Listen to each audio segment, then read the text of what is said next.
ఇప్పుడు మిగతా వారిలో కూడా ఒక భయం అనేది కనిపిస్తూ ఉంది. ఒకసారి నాగార్జున గారితో మాట్లాడదాం. నాగార్జున గారు ఏం చెప్తారా అంటే, ఇలా అరాచకాలు చేసిన వాళ్ళందరూ కూడా స్వేచ్ఛగా తిరుగుతున్నారు ఏంటి అన్న ఒక ప్రశ్న వచ్చింది. ప్రభుత్వం మారిన తర్వాత కూడా ఇన్ని అక్రమాలు చేసి అరాచకాలు సృష్టించిన వాళ్ళందరూ మళ్ళీ స్వేచ్ఛగా తిరుగుతున్నారు, ఆరోపణలు చేస్తున్నారు తప్ప ఎక్కడ అరెస్ట్ చేయట్లేదు, చర్యలు తీసుకోవట్లేదు అనే ప్రశ్న మీరు అడిగారు, చాలా సందర్భాల్లో అందరూ అడుగుతూ వచ్చారు. అడిగినట్లుగానే నిన్న ఈ అరెస్ట్ జరిగింది. అంటే టీడీపీ కార్యాలయం మీద దాడి కేసే కాదు, ఇతర కేసులు కూడా ఉన్నాయి, ఇంకా కిడ్నాప్ కేసు ఉంది, ఇతర కేసులు కూడా ఉన్నాయి. సో ఎలా చూస్తారు, ఏం చెప్తారు? సార్, ముందుగా ప్యానల్లో ఉన్న మా సతీష్ గారికి అలాగే సోదరికి ధన్యవాదాలు సార్. ఎందుకంటే ఎన్డీఏ నాయకత్వంలో పోలీసులు పనిచేయడం స్టార్ట్ చేశారని మేము ఇప్పుడు భావిస్తున్నాం. ఎందుకంటే ఇది కక్ష సాధింపు చర్య కాదు సార్. ప్రజలు ఆ రాజారెడ్డి రాజ్యాంగాన్ని వద్దనుకునే మీకు రెడ్ బుక్ రాజ్యాంగం అయినా పర్లేదు, లేదా ఏదో ఒక రాజ్యాంగం పర్లేదు, వాళ్ళు ఉండకూడదని చెప్పి వీళ్ళకి ఓటేశారు సార్.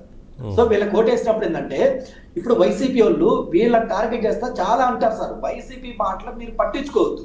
ఎందుకంటే వైసీపీ మాటలు ప్రజలే పట్టించుకోకుండా వాళ్ళకి 11 సీట్లు ఇచ్చారు. ప్రజలు ఏం కోరుకుంటున్నారు? ఈ దుర్మార్గుల్ని, ఈ దుస్తుల్ని అరెస్ట్ చేయండి, జైల్లో పెట్టండి, వీళ్ళు ఉండకూడదు, అది ఎలా అయింది సరే అని చెప్పేసి ప్రజలు బలంగా కోరుకొని వీళ్ళకి అన్ని సీట్లు ఇచ్చారు సార్. వాళ్ళు చేయక ఒక మంచి పని చేశారు. ఆ మంచి పనికి మనం ఖచ్చితంగా చేయాలి, అడగదు సార్. ఇంకా అది ఎప్పుడో చేయాల్సింది, బట్ లేట్ అయిన పర్లా. అప్పుడు చేస్తే ఆయన ఎలాగైనా బయటకు వచ్చేవాడు. కానీ ఈ క్షణంలో ఇప్పుడు అరెస్ట్ చేయడం వల్ల నాకు తెలిసి కూటమి పెద్దలు చాలా చాలా చాలా మంచిగా పనిచేశారు సార్. అడ్వాన్స్ టెక్నాలజీ యూజ్ చేసి అడ్వాన్స్ కేసులు పెట్టారు సార్. ఎందుకంటే నేను ఒక పెద్ద మనిషితో మాట్లాడింది, ఈ కేసులు ఏదైతే వల్లభనేని వంశీ గారి మీద పెట్టిన కేసులు ఉన్నాయో దాదాపు 40-45 సంవత్సరాలు నిరూపిస్తే ఆయన జైలు నుంచి బయటకు రాలేండి సార్. అన్ని పెద్ద కేసులు అండి సార్. ఎందుకంటే ఇప్పుడు పార్టీ ఆఫీస్ మీద దాడి చేయటం అనేది చిన్న విషయం కాదు సార్. అది ఏ పార్టీ అయినా సరే, జనసేన పార్టీ కార్యాలయమైనా, టీడీపీ పార్టీ కార్యాలయం, అది కాంగ్రెస్ పార్టీ కార్యాలయం అయినా సరే, అది రాజ్యాంగ విరుద్ధం, అది ఎవరైనా ఖండించాల్సిందే సార్. కానీ బరి తెగింపు చర్య చేసి అంత గందరగోళం చేసి కూడా వీళ్ళు బయటకు వచ్చి ధీమాగా మాట్లాడుతున్నారంటే లెక్కలేనితనం. నన్ను ఎవరేం చేస్తారు? మాకు 150 సీట్లు ఉండి రేపు అవసరం 110 సీట్లైనా మళ్ళీ మేమే అధికారంకి వస్తాం, వీళ్ళు ఏం చేస్తారన్న ఒక పొగరుతో వీళ్ళు బయటకు వచ్చి మాట్లాడడం జరిగింది సార్. కానీ ఇది సార్, ఇది కాదు, దీనికి 100% సపోర్ట్ చేస్తుంది సార్. కాకపోతే ఇక్కడ అరెస్ట్ చేయడంతోనే అయిపోయింది కాదు. అరెస్ట్ చేసిన తర్వాత అది ప్రూవ్ చేయాలి, వాళ్ళకి శిక్ష పడేలా చేయాలి. ఎందుకంటే ఈ ఉన్మాదులు తిరిగి బయటకు వస్తే ప్రజల మీద మళ్ళీ విధ్వంసం చేయడం స్టార్ట్ చేస్తారు. ఇందాక పెద్దలు శ్రీకారు అన్నట్టు ఆ జగనానికి క్రెడిబిలిటీ ఉంటే తల్లి మీద చెల్లి మీద అలా తిట్టించే వాళ్ళు కాదు కదా. అతనికి క్రెడిబిలిటీ లేదు. అలాంటి అతని వ్యాఖ్యలు పట్టుకొని మనం సమాధానం చెప్పాల్సిన అవసరంలా, మన పని మనం చేసుకుంటూ పోవాలి. తప్పు ఎవరు చేసినా ఇప్పుడు వంశీ అరెస్ట్ ను కూడా ఈ వైసీపీ నేతలు ఎందుకు ఖండిస్తున్నారో అర్థం అవ్వట్లేదు. ఎందుకంటే ఆయన చేసిన అరాచకాలు, అక్రమాలు ఇవన్నీ అందరికీ తెలుసు. ఆయన మాట్లాడిన మాటలు ఇవన్నీ తెలిసి కూడా ఆ రోజున సమర్థించారు. ఇప్పుడు అరెస్ట్ ఎందుకు చేశారని ప్రశ్నిస్తా ఉన్నారు ఈ వైసీపీ నేతలు. ఎలా ప్రజలు 11 సీట్లు ఇచ్చినా ఇంకా అదే రకంగా ఉన్నారు కదా సార్. వైసీపీ అందరినీ సపోర్ట్ చేయట్లేదు సార్. ముఖ్యంగా మా జగన్ అయితే సపోర్ట్ చేయట్లా. ఎందుకంటే మా జగనన్నకి మనుషులు వాడుకొని వదిలేయడంలో నెంబర్ 1 మా జగనన్న. సో వల్లభనేని వంశీ కూడా వాడుకొని వదిలేద్దామని ఆయన ఫిక్స్ అయ్యాడు. అందుకే ఆయన వరకు ముందుకు వచ్చి ప్రెస్ మీట్ పెట్టి కూడా మాట్లాడలేదు సార్. ఆ రోజు పిన్నెల రామకృష్ణారెడ్డి అరెస్ట్ చేయి జైల్లో ఉంటే ఈ జగన్మోహన్ రెడ్డి గారు ప్రత్యేక హెలికాప్టర్ ఫ్లైట్ వేసుకు వెళ్ళి మరీ పరామర్శించారు సార్. మరి ఈ రోజు వల్లభనేని వంశీకి ఎందుకు సపోర్ట్ చేయట్లా? ఎందుకంటే ఒక సామాజిక వర్గం వల్లభనేని వంశీని యాక్సెప్ట్ చేయట్లా. అది జనసేనలో ఉన్న వాళ్ళు కానీ, లేదంటే కాంగ్రెస్ పార్టీలో ఉన్నా కానీ, ఆఖరి వైసీపీలో ఉన్న కొంతమంది సామాజిక వర్గం లీడర్లు అయితే, నాయకులు, కార్యకర్తలు, ఓటర్స్ అయితే యాక్సెప్ట్ చేయట్లా. వల్లభనేని వంశీ కరెక్ట్ కాదు, అతను సపోర్ట్ చేస్తే జగన్మోహన్ రెడ్డి అతను దుర్మార్గులు ఎవరు ఉండరు అని చెప్పేసి ప్రజలకు అర్థమైంది. కాబట్టి జగన్మోహన్ రెడ్డి గారు వల్లభనేని వంశీని ఎలా వాడుకొని వదిలేయాలో ఫిక్స్ అయ్యారు. అలా వాడుకొని వదిలేశారు సార్. అది ఇంకా మళ్ళీ ఆయనకి సపోర్ట్ చేసి ముందుకు వచ్చి ఇంకోమంటే జగన్మోహన్ రెడ్డి కన్నా చెత్త రాజకీయం ఎవరు చేయరు సార్ ఇంకా రాష్ట్రంలో. రైట్, మీరు ఏదో అడుగుతున్నారు సార్.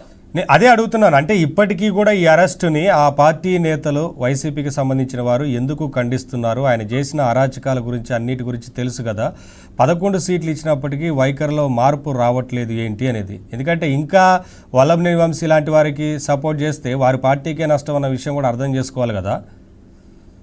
సార్ ముందు ఒక పార్టీ అధ్యక్షుడికి నాయకత్వం లక్షణాలు ఉండాలి. ఆ రోజు పవన్ కళ్యాణ్ గారు 2 చోట్ల పోటీ చేస్తే 2 చోట్ల ఓడిపోయాడు. ఆయనకి ఎన్ని సీట్లు వచ్చినాయి? 1 సీట్ వచ్చింది. ఆయన బయటకు వచ్చి ప్రెస్ మీట్ పెట్టి ఏం మాట్లాడారు? మా తప్పేదో జరిగింది, మేము సరిదిద్దుకుంటాం, నెక్స్ట్ టైం ప్రజల్లో మెచ్చిన విధంగా మేము క్వశ్చన్ చేసి మేము అధికారంలోకి వస్తామని ఆయన మాట్లాడారు.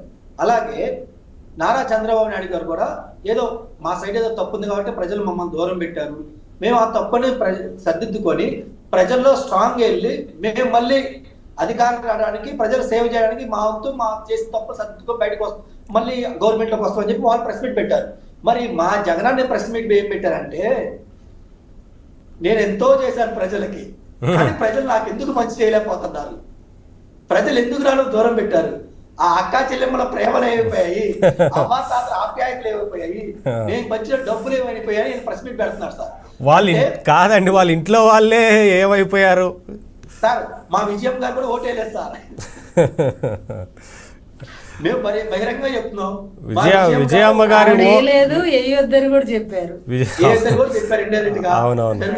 డైరెక్ట్ గానే వీడియోలో పెట్టారు. అవును, డైరెక్ట్ గా వీడియోలో పెట్టారు. సో ఒక నాయకత్వం గెలుపు ఓటములు ఆ రోజు పవన్ కళ్యాణ్ గారు ఓడిపోయారు, మళ్ళీ గెలిచారు. నారా చంద్రబాబు నాయుడు గారు ఓడిపోయారు, మళ్ళీ గెలిచారు.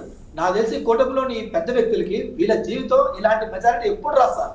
అలాంటి మెజారిటీ అయితే ప్రజలు ఇచ్చారు. ఎందుకు ఇచ్చారు? వాళ్ళు చేసిన తప్పులు వాళ్ళు రెక్టిఫై చేసుకున్నారు, ప్రజల్లో ఒక ఛాన్స్ అని వెళ్ళారు, ప్రూవ్ చేశారు. మరి మా జగన్ ఏం చేయాలి సార్? ప్రజల్లోకి వెళ్ళి ఆయన చేసిన తప్పు ఆయన ఒప్పుకోవాలి, ప్రజలు చెప్పాలి, నేను ఈ పలానా తప్పు చేశాను, ప్రతి ఒక్కరిని కులాల వారీగా దూషించాను, ప్రతి ఒక్కరిని బూతులతో తిట్టించాను, తెలుగు సమాజం ఇది యాక్సెప్ట్ చేయలేదు, నేను ఏ పని చేయకుండా ఒక మినిస్టర్ క్యాంప్ ఇగోడు పెట్టకుండా తాడపల్లి ఇంట్లో ఉన్నాను, ఒక ప్రెస్ మీట్ కూడా పెట్టలేదు, నేను ఇంట్లోంచి బయటకు కూడా రాలేదు, ఆఖరికి హెలికాప్టర్ లో పైన వెళ్తుంటే కింద ట్రాఫిక్ జామ్ అయితే చెప్పి క్లోజ్ చేయించాను, ఇలాంటి తప్పులు నేను చేశానని చెప్పి ఆయన బయటకు వచ్చి చెప్పుకోవాలి. కానీ ఏ రోజుల్లో మన జగన్ చెప్పుకున్నారు సార్?